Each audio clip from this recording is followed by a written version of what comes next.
Hey users, I am Dhoni Taylor from Iqonic Design. With me in this video, we're going to discuss about the fonts that you can add on your will in a website. So let's see how you can do that. Go in the dashboard and go in the appearance section, and in that you go in the themes. So we already have the theme over here. You can just add new and choose a file and install now.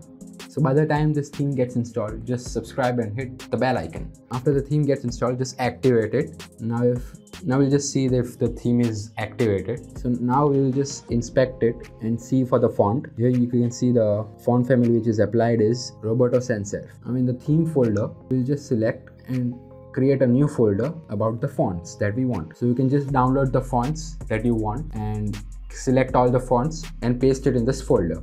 So I already have these fonts over here. I'll select all of them and copy it and paste it in the fonts folder that we made right now. And then we go back and open the style.css of the child theme. So yes, you can see I just mentioned that. And now whatever changes we make in this thing is going to apply directly on the website. We just go in the fonts folder and then open. This is the code like font weight, font family, etc. Just select it and paste it in the styles.css folder and then save the changes. We also want the font in the body, so we will add that too. The font family of Hero Light Bold, we will add it in the body and then apply the changes. Now we will open the web page and then refresh it. Now we'll just go to the web page and go in the inspect. So now you can just see the Hero Light Bold is applied over here. So that's how you can just change the font according to you. You can just change any of the fonts that you want. Oswald, Poppins, any of the fonts. So that's all for this FAQ series where we solve various problems that are faced by you in a theme installation, plugins, or any of such errors. If we miss some, you can just write down in the comment box where we'll try to solve it in other videos. So till then, see you in the next one.